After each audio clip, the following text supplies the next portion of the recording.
वाराणसी राज्य में राजा विदुर नाम का एक राजा राज करता था। वह अपार धन संपत्ति का स्वामी था, जिसका साम्राज्य आंखों की नजरों से दूर तक फैला हुआ था। अपनी दौलत और दरबार की शान शौकत के बावजूद राजा विदुर खुश नहीं थे। वह अक्सर बेचैन रहते थे। उन्हें अपने आसपास की सुख सुविधाओं में कोई खुशी नहीं मिलती थी। उनका दिल कुछ और चाहता था, जो उनके द्वारा अर्जित भौतिक संपदा और शक्ति से परे था। एक शाम जब सूरज पहाड़ों के पीछे डूब रहा था और राज्य पर सुनहरा रंग छा रहा था, राजा विदुर अपने महल की बालकनी पर खड़े होकर अपनी जमीनों को देख रहे थे। उनका मन परेशान था। जीवन के अर्थ और सच्ची खुशी के स्रोत के बारे में सवालों से भरा हुआ था। जैसे ही उन्होंने क्षितिज की ओर देखा, उन्होंने नीचे घाटी में बसा एक छोटा शांत गांव देखा। ग्रामीण संतुष्ट लग रहे थे। उनके चेहरे उनकी सादगी भरी जिंदगी के बावजूद मुस्कुराहट से भरे हुए थे।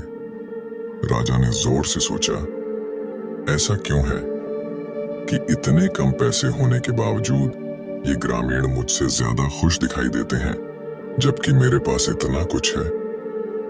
उत्तर खोजने के लिए दृढ़ संकल्पित राजा विदुर ने अपने सबसे भरोसेमंद सलाहकार सत्यम नामक एक बुद्धिमान और बुजुर्ग आर्षि को बुलाया। आर्षि ने दूर दूर तक यात्रा की थी, विभिन्न देशों और संस्कृतियों से ज्ञान और बुद्धि प्राप्त की थी। सत्यम, राजा ने शुरू किया, मैं परेशान हूं। मेरे सारे धन और शक्ति के बावजूद मुझे शांति या खुशी नहीं मिल रही है। मैंने देखा है कि नीचे घाटी में रहने वाले ग्रामीण मुझसे कहीं ज्यादा खुश हैं। क्या तुम मुझे यह समझने में मदद कर सकते हो कि ऐसा क्यों है? सत्यम ने ध्यान से सुना और फिर जवाब दिया, महाराज, खुशी भौतिक धन या शक्ति से नहीं आती है, यह भीतर से आती है। सच्ची खुशी मन और हृदय की एक अवस्था है, जिसे बुद्धि और करुणा के माध्यम से प्राप्त किया जाता है। लेकिन मैं यह बुद्धि और करुणा कैसे प्राप्त कर सकता हूँ? राजा ने पूछा। एक महान शिक्षक हैं, एक बुद्ध, जो हमारे राज्य से परे जंगल में रहते हैं, सत्यम ने समझाया। वे अपने गहन ज्ञान और आत्मज्ञान के मार्ग पर शिक्षाओं के लिए जाने जाते हैं। शायद वे आपके द्वारा मांगे गए उत्तर प्रदान कर सकें। ऋषि के शब्दों से मोहित होकर राजा विदुर ने बुद्ध की खोज करने का फैसला किया। वे केवल सत्यम के साथ वेश बदलकर अपने महल से निकले। साथ में वे घने जंगलों और नदियों को पार करते हुए रास्ते में कई कठिनाइयों का सामना करते हुए आगे बढ़े। कई दिनों की यात्रा के बाद वे अंततः उस जंगल में पहुंचे जहां बुद्ध के रहने की बात कही जाती थी। उन्होंने उन्हें एक बड़े बोधि वृक्ष के नीचे बैठे हुए पाया, जो उनके अनुयायियों के एक छोटे समूह से घिरा हुआ था। बुद्ध की उपस्थिति शांत और सुकून देने वाली थी, जो शांति और स्थिरता की भावना को प्रसारित कर रही थी। राजा विदुर ने श्रद्धा और विनम्रता के साथ बुद्ध के पास पहुंचे। महान गुरु, उन्होंने कहा, मैं वाराणसी का राजा विदुर हूं। मैं आपकी बुद्धि और मार्गदर्शन की तलाश में आया हूं। अपनी अपार संपत्ति और शक्ति के बावजूद मैं खुश नहीं हूं। मैं खुशी और शांति के सच्चे स्रोत को समझना चाहता हूं। बुद्ध ने राजा की ओर करुणा भरी आंखों से देखा और कहा, स्वागत है राजा विदुर। हमारे साथ बैठो और मैं तुम्हारे साथ धर्म की शिक्षाएं, ज्ञानोदय का मार्ग साझा करूंगा। अगले कई दिनों तक राजा विदुर बुद्ध और उनके अनुयायियों के साथ बैठे रहे और शिक्षाओं को ध्यान से सुनते रहे। बुद्ध ने 4 आर्य सत्यों की बात की, जिसमें दुख की प्रकृति और उसके निवारण का मार्ग बताया गया। उन्होंने अष्टांगिक मार्ग की शिक्षा दी, जो ज्ञान, नैतिक आचरण और मानसिक अनुशासन का जीवन जीने का मार्गदर्शक है। पहला सत्य बुद्ध ने समझाया, यह है कि जीवन दुख से भरा है। यह दुख हमारी इच्छाओं और आसक्तियों से आता है। हम उन चीजों की लालसा करते हैं जो अस्थायी हैं, और जब वे बदल जाती हैं या हमसे छीन ली जाती हैं, तो हम दुख भोगते हैं। दूसरा सत्य यह है कि दुख का कारण हमारी आसक्ति और इच्छा है।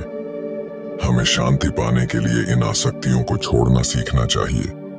तीसरा सत्य यह है कि अपनी आसक्तियों पर काबू पाकर दुख को समाप्त करना संभव है। इस अवस्था को निर्वाण, परम शांति और मुक्ति के रूप में जाना जाता है। और चौथा सत्य दुख को समाप्त करने का मार्ग है, जिसे अष्टांगिक मार्ग के रूप में जाना जाता है। इसमें सही समझ, सही इरादा, सही भाषण, सही कार्य, सही आजीविका, सही प्रयास, सही ध्यान और सही एकाग्रता शामिल है। जैसे ही राजा विदुर ने सुना, उन्हें अपने असंतोष की जड़ समझ में आने लगी। उन्होंने महसूस किया कि अधिक धन, शक्ति और मान्यता के लिए उनकी निरंतर लालसा ने केवल अधिक दुख को जन्म दिया था। उन्होंने बुद्ध की शिक्षाओं में ज्ञान देखा और महसूस किया कि उनके हृदय में शांति की गहरी भावना जड़ जमा रही है। बुद्ध की शिक्षाओं से प्रेरित होकर राजा विदुर ने कई महीनों तक जंगल में रहने, ध्यान का अभ्यास करने और अपने जीवन पर चिंतन करने का फैसला किया। उन्होंने ज्ञान, नैतिक आचरण और मानसिक अनुशासन को विकसित करने का प्रयास करते हुए लगन से अष्टांगिक मार्ग का पालन किया। इस दौरान उन्होंने अपनी आसक्तियों और इच्छाओं को छोड़ना सीखा।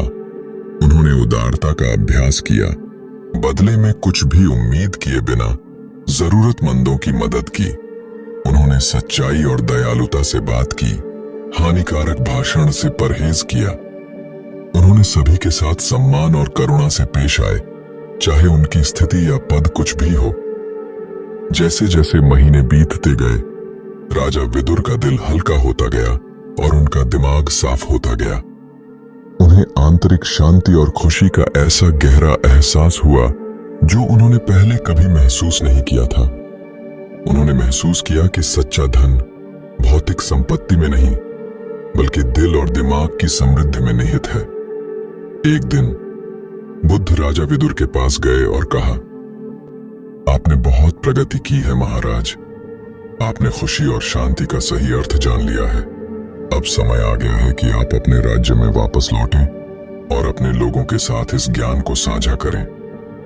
राजा विदुर उद्देश्य की नई भावना और करुणा से भरे दिल के साथ वाराणसी लौटे। उनके लोग अपने राजा को इतना बदलते हुए देखकर आश्चर्यचकित और प्रसन्न थे। वह अब अपनी इच्छाओं से बोझिल शासक का ताज नहीं पहने हुए थे, बल्कि एक बुद्धिमान और दयालु नेता की आभा लिए हुए थे। उन्होंने तुरंत अपने राज्य में बदलाव लागू करना शुरू कर दिया। उन्होंने गरीबों पर कर कम कर दिया, मुफ्त शिक्षा और स्वास्थ्य सेवा प्रदान की और सुनिश्चित किया कि सभी को बुनियादी आवश्यकताओं तक पहुंच मिले। उन्होंने अपने मंत्रियों और रईसों को उदारता और करुणा का अभ्यास करने के लिए प्रोत्साहित किया। उदाहरण के तौर पर नेतृत्व किया। राजा विदुर ने ध्यान और शिक्षा के लिए केंद्र भी स्थापित किए, जहां बुद्ध की शिक्षाएं उन सभी लोगों के साथ साझा की जाती थीं जो ज्ञान और शांति चाहते थे। ये केंद्र कई लोगों के लिए शरण और प्रेरणा के स्थान बन गए, जिससे पूरे राज्य में धर्म का प्रकाश फैलने में मदद मिली। राजा विदुर के प्रबुद्ध शासन के तहत वाराणसी का राज्य फला फूला। लोग ज्यादा खुश और संतुष्ट थे।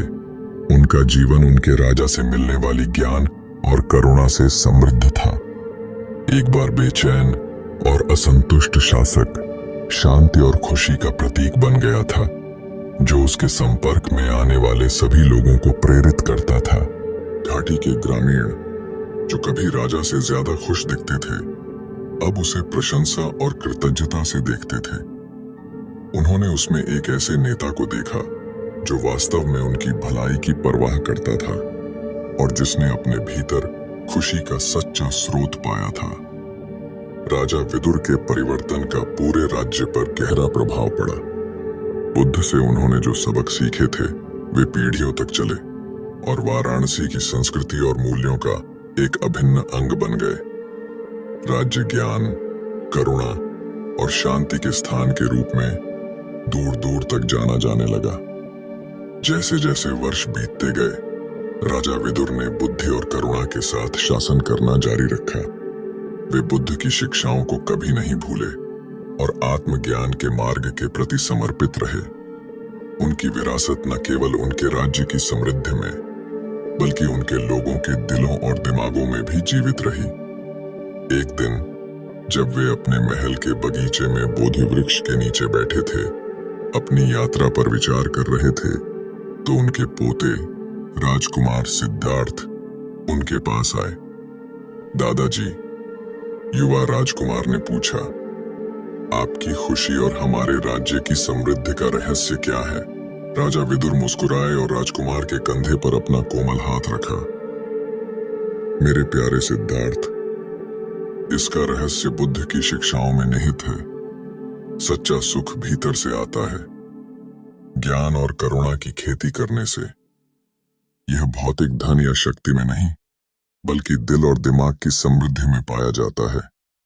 राजकुमार ने अपने दादा की बुद्धि को आत्मसात करते हुए ध्यान से सुना। उन्होंने ज्ञान और करुणा की विरासत को जारी रखने की कसम खाई, ये सुनिश्चित करते हुए कि आने वाली पीढ़ियों के लिए वाराणसी में धर्म का प्रकाश चमकता रहे। राजा विदुर की कहानी और उनके आत्मज्ञान की यात्रा वाराणसी राज्य में एक प्रिय कहानी बन गई। इसे बार बार सुनाया गया, जिससे अनगिनत लोगों को अपने भीतर खुशी के सच्चे स्रोत की तलाश करने की प्रेरणा मिली। बुद्ध की शिक्षाएं लोगों का मार्गदर्शन करती रहीं, उन्हें ज्ञान, नैतिक आचरण और मानसिक अनुशासन के महत्व की याद दिलाती रहीं।